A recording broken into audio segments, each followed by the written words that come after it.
태수야, 제발 나 좀 살려다오. 내가 잘못했다는 거 안다. 그런데 나도 그땐 어쩔 수 없었어. 어른들 사는 게 얼마나 힘든지 내가 알겠니?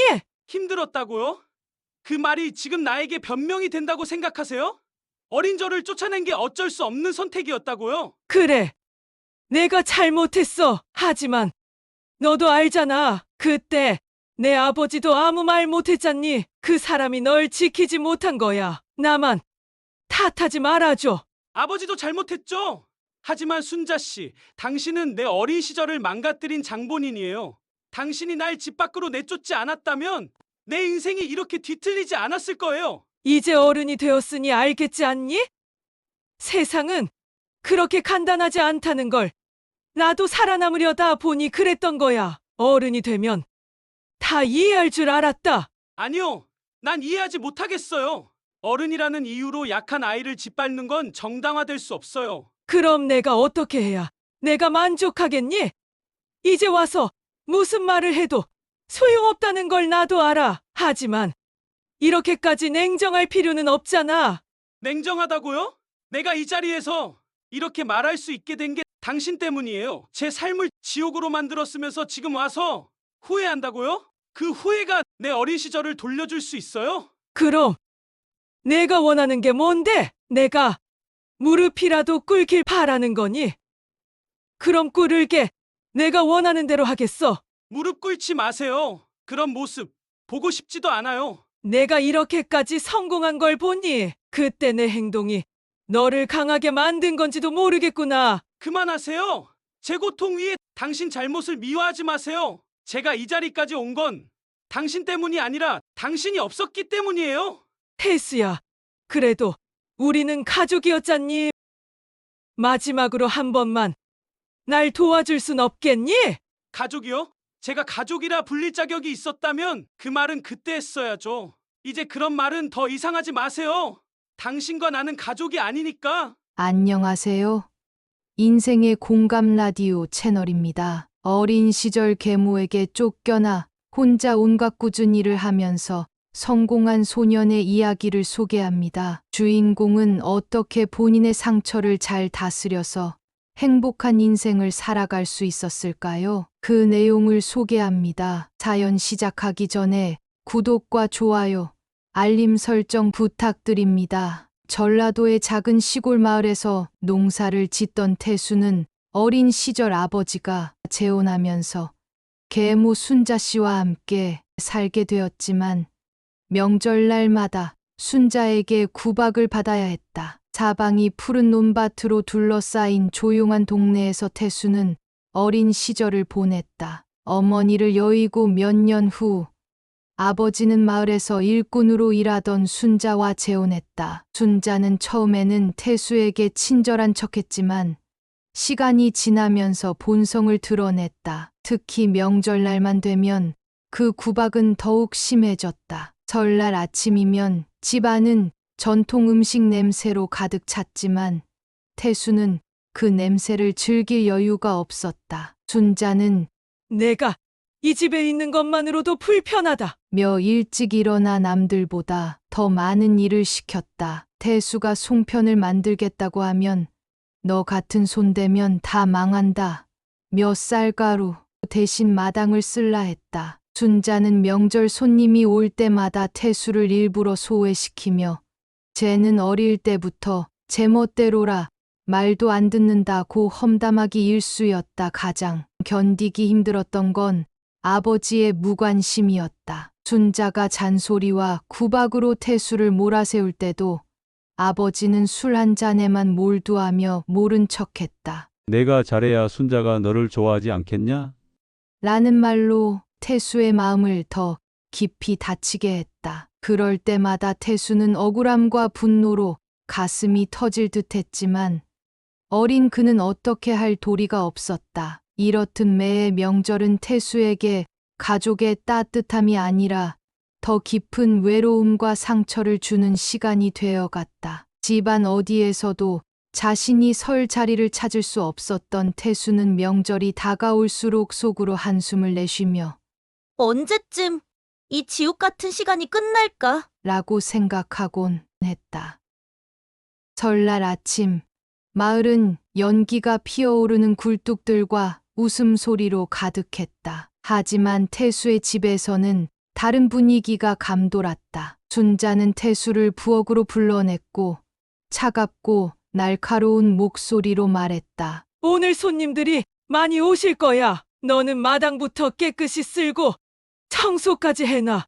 아, 그리고 내가 있는 방은 창고로 쓸 거니까 너 짐은 다 빼놔라. 태수는 순자의 말에 잠시 멈칫했지만 다시 묻지 않고 빗자루를 들었다. 어렸지만 그는 이미 순자가 싫어하는 표정을 지으면 더 큰 혼이 난다는 걸 몸으로 배운 터였다. 추운 겨울바람이 집 안팎으로 스며드는 가운데 태수는 얼어붙은 손으로 마당을 쓸었다. 닭장 근처로 가면 눈발이 그의 머리와 어깨에 쌓였다. 하지만 태수가 힘겹게 일하는 모습을 보며 순자는 창문 너머로 비웃으며 말했다. 저렇게 굶더니 아무것도 제대로 못하는 거지.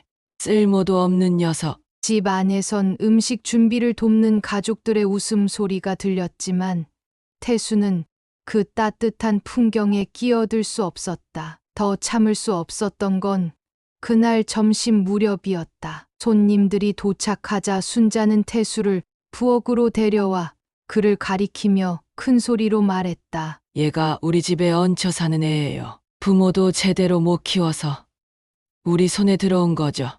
말썽만 부리고 도움도 안 되는 아이예요. 태수는 어른들의 웃음소리와 무시하는 눈길 속에서 얼굴이 화끈거렸고 자신이 여기서 더 이상 버틸 수 없을 것 같았다. 식사가 끝난 후 순자는 태수에게 다가와 마지막 말을 던졌다. 내가 있어 봤자 이 집에 도움이 되지 않아. 내 짐 싸서 당장 나가. 오늘부터 너 혼자 알아서 살아봐. 그 말은 태수에게 청천벽력 같은 선언이었다. 태수는 순자의 표정을 보며 이게 단순한 협박이 아님을 깨달았다. 그는 아버지를 바라보며 도움을 구하는 눈빛을 보냈지만 아버지는 술잔을 내려놓으며 조용히 고개를 숙였다. 태수는 가슴이 무너지는 기분이었다. 아버지는 늘 순자에게 휘둘렸지만 오늘만큼은 자신을 지켜줄 거라 믿었기 때문이다. 태수는 방으로 들어가 남은 물건들을 작은 보자기에 담았다. 방에는 그동안 동생들과 함께 사용했던 낡은 책가방,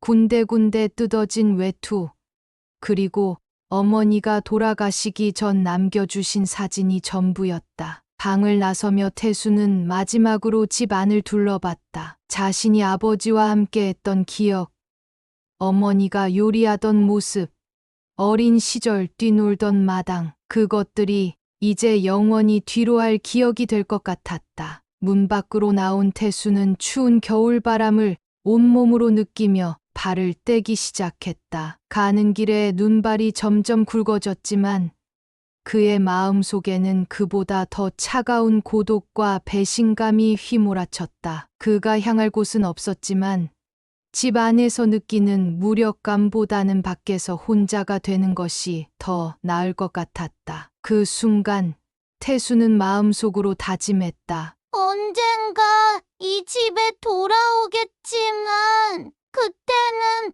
반드시 성공한 모습으로 돌아오겠어.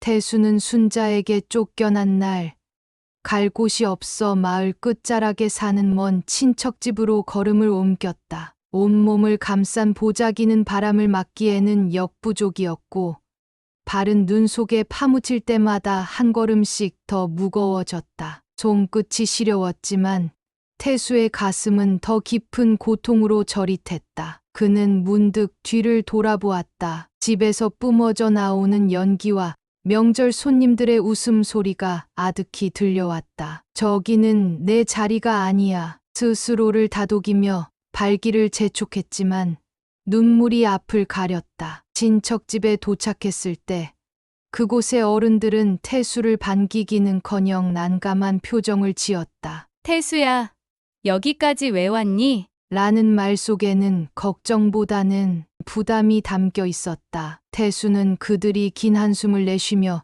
주고받는 눈빛을 알아차렸다. 결국 작은 헛간의 구석에 마련된 자리가 태수가 머물 곳이 되었다. 얇은 이불 하나가 전부였지만 최소한 추위를 피할 수 있는 곳이라는 것에 스스로 위로하며 잠을 청했다. 그러나 잠든 그날 밤 태수는 쫓겨나던 순간의 계모의 차가운 표정과 아버지의 침묵이 계속 떠올라 악몽 속에서 울부짖었다. 그 후로 태수의 삶은 끝없는 이동과 불안정함의 연속이었다. 한 친척집에서 며칠을 머물다 보면 어른들은 우리도 어렵다는 핑계를 대며 그를 다른 친척집으로 보냈다. 매번 짐을 꾸리고 떠날 때마다 태수는 스스로 묻곤 했다. 나는 왜 이렇게 버려지는 걸까? 하지만 어느새 태수는 그러한 배척에 익숙해져 갔다. 가족이라고 믿었던 사람들마저 그를 거부하는 현실 앞에서 그는 점점 감정을 억누르며 마음을 닫아갔다. 학교 생활도 오래 가지 못했다. 그는 학비를 마련할 수 없었고 교복조차 누군가의 헌 옷을 이어받아 입어야 했다. 같은 반 친구들이 비웃고 수근거릴 때마다 태수는 고개를 푹 숙였다. 결국 그는 중학교 졸업 후 고등학교 진학을 포기했다. 대신 작은 도시로 떠나 공장에서 일을 시작했다. 아무도 태수에게 관심을 가지지 않는 낯선 도시가 오히려 더 편하게 느껴졌다. 처음 공장에 들어갔을 때 태수는 16살이었다. 어른들 사이에서 몸은 작았지만 누구보다 성실하게 일했다. 그의 하루는 늘 새벽부터 시작되었다. 기계 소리가 끊임없이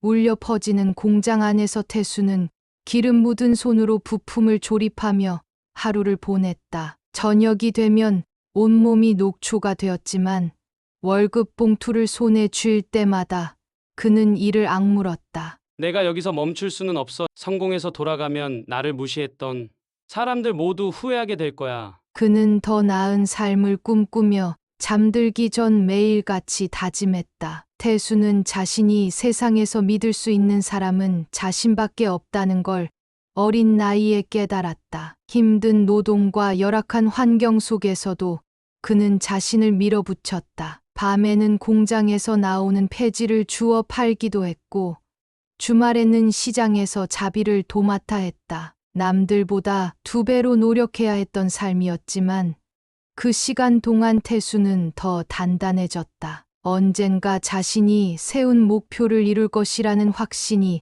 마음속에 점점 자리 잡았다. 공장에서 몇 년을 보낸 뒤 태수는 공장장으로부터 들었던 말을 아직도 잊지 못했다. 태수야, 넌 참 끈질기다. 사람들한테 배운 것도 없는데 너무 성실하고 열심히 사는구나.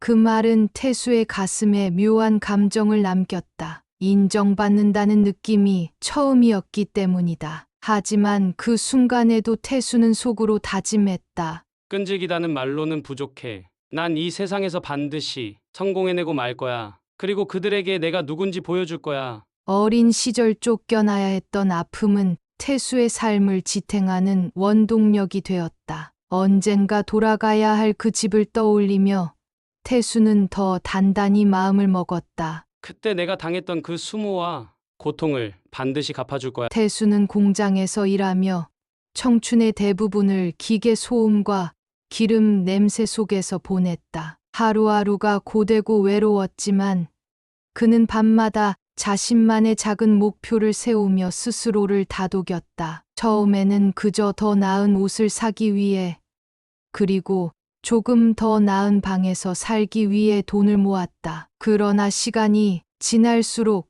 그의 목표는 커져만 갔다. 언젠가는 내가 이 세상에서 인정받는 사람이 될 거야. 내가 없는 사람처럼 대했던 그들에게 보여주겠어. 25살 무렵 태수는 기회가 보이면 잡아야 한다는 것을 배웠다. 공장에서 함께 일하던 동료가 요즘 건설업이 돈이 된다더라는 말을 흘렸을 때 태수는 그 말을 단순한 소문으로 넘기지 않았다. 그는 야근을 마친 후에도 밤늦게까지 건설 관련 책을 찾아 읽고 시장 조사를 했다. 벽돌 쌓는 기술부터 콘크리트 타설법까지 몸으로 직접 부딪히며 배웠다. 주말이면 근처 공사장에서 마기를 도맡아 하며 경험을 쌓았고 그의 손에는 새하얗던 살 대신 굳은 살이 자리 잡았다. 드디어 태수는 30대 초반에 첫 발을 내디뎠다. 가진 돈을 모두 끌어모아 작은 건설 장비를 한 대 구입하고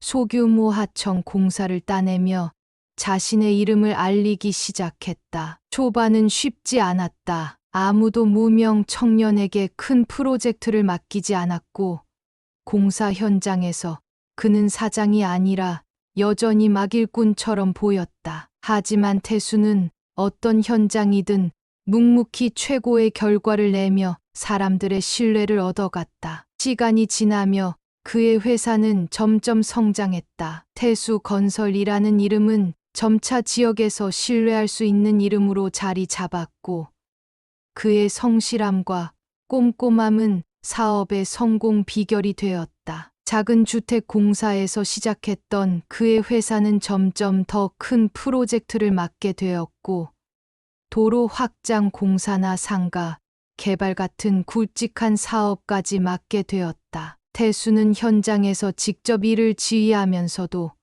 경영에 대한 공부를 게을리하지 않았다. 밤이면 그는 공사 계획서를 펼쳐놓고 사업에 대해 고민했고 성공한 사업가들의 책을 읽으며 배움을 이어갔다. 그가 39이 되었을 때 지역 신문에 그의 이름이 처음으로 실렸다. 흙수저에서 건설왕으로 태수 대표의 성공 신화. 기사에는 그의 어린 시절과 고된 노동을 딛고 일어선 이야기가 실렸고 그의 성공은 지역 사람들 사이에서 화제가 되었다. 하지만 태수는 그 기사를 보며 웃지도 자랑스러워하지도 않았다. 그저 마음속에서 묵직한 한 가지 목표가 더욱 선명해질 뿐이었다. 이제 시작이야. 난 아직 해야 할 일이 남아 있어. 20년이라는 세월 동안 태수는 자신을 버렸던 과거와 싸우며 달려왔다. 그는 이제 더 이상 마을에 쫓겨난 소년이 아니었다. 전라도 일대에서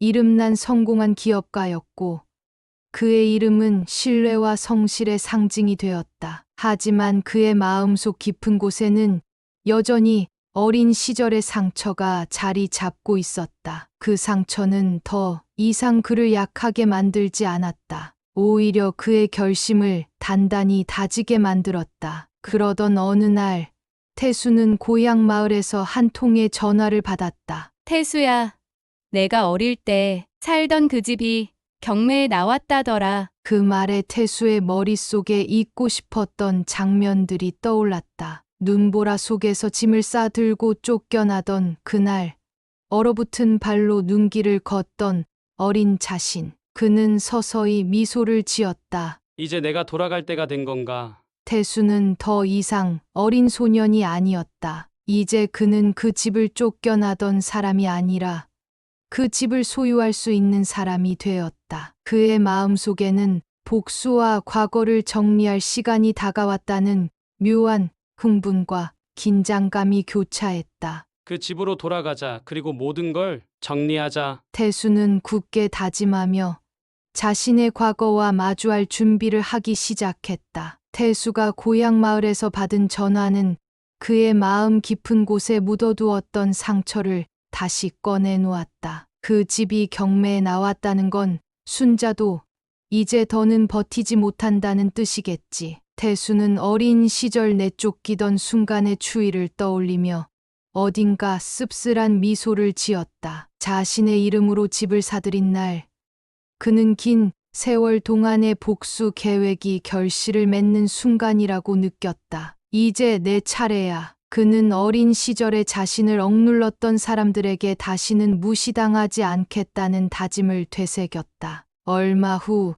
태수의 회사 사무실로 초췌한 모습의 한 여성이 찾아왔다. 헐거운 옷을 입고 얼굴은 주름과 피곤으로 가득했지만 태수는 그녀가 누구인지 단번에 알아보았다. 그의 어린 시절을 지옥으로 만들었던 계무 순자였다. 태수는 눈썹 하나 까딱하지 않은 채 그녀를 바라보았다. 순자는 다급히 몸을 숙이며 간절한 목소리로 말했다. 태수야, 정말 너 맞구나. 이렇게 큰 사람이 될 줄 몰랐어. 그녀의 목소리는 떨리고 있었지만 태수는 그 안에서 자신의 진심이 아닌 무언가를 감지했다. 너도 알다시피 내가 지금 많이 힘들다. 집도 잃고 빚쟁이들이 날 몰아붙이고 있어. 내가 이 마을에서 제일 성공한 사람이라길래 너밖에 생각이 안 나더구나. 도와줘라.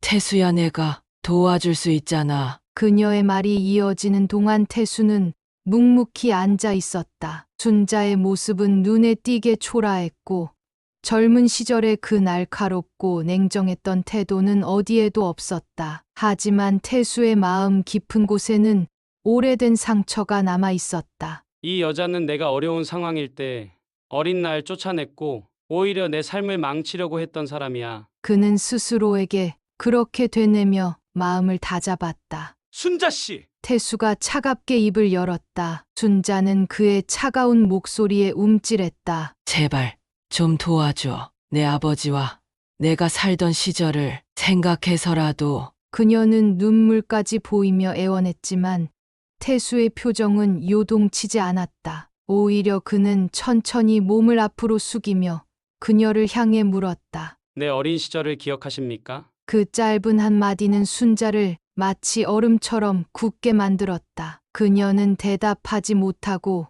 고개를 숙였다. 태수는 계속 말을 이어갔다. 제가 12살이던 설날 기억하세요? 당신이 저를 어떻게 대했는지, 어떤 말을 했는지 잊었습니까? 저는 그날 집에서 쫓겨나서 어디로 갈지조차 몰랐습니다. 그렇게 버림받고 아무도 저를 도와주지 않았어요. 당신도, 아버지도, 누구도요. 그의 목소리는 단호했지만 그 속에는 감춰지지 않는 분노와 서러움이 묻어났다. 순자는 더 이상 변명할 말을 찾지 못했다. 그녀는 흐느끼며 다시 한번 애원했지만 태수는 그녀의 눈물을 믿을 수 없었다. 오히려 그 눈물은 자신이 어린 시절 흘렸던 눈물들을 떠올리게 할 뿐이었다. 그는 한참 동안 침묵하다가 마지막으로 차갑게 말했다. 내 어린 시절 제가 그렇게 애원했을 때 당신은 저를 외면했어요. 이제는 당신 차례입니다. 제가 어떻게 살았는지 알 필요도 없고 어떻게 버텨왔는지도 설명할 필요가 없어요. 하지만 하나만은 분명히 아세요. 나는 당신 같은 사람에게 동정심을 주지 않습니다. 순자는 태수의 말에 더 이상 말을 잇지 못한 채 자리에서 일어났다. 그녀는 힘없이 문 밖으로 나갔고 태수는 조용히 그녀의 뒷모습을 바라보았다. 과거의 그림자가 사라지는 듯했지만 그의 마음 속에는 여전히 무언가 묵직하게 남아 있었다. 그는 창밖으로 눈부신 햇살을 바라보며 속으로 되뇌었다. 이제 끝났다고 생각했는데 왜 이렇게 마음이 편하지 않은 걸까? 그날 이후 태수는 더 이상 순자를 떠올리지 않으려 했지만 마음 한구석에서는 여전히 과거의 상처가 자신을 놓아주지 않는 듯한 기분이 들었다. 이후 태수는 한동안 마음이 편치 않았다. 오랜 세월을 거쳐 성공했지만 여전히 어린 시절의 기억이 머릿속을 떠나지 않았다. 그는 복수를 꿈꾸며 달려왔고 순자에게 차가운 말을 던지며 그 꿈을 실현했다고 생각했다. 하지만 무언가 부족했다. 왜 이렇게 공허하지? 내가 원했던 건 이게 아니었나?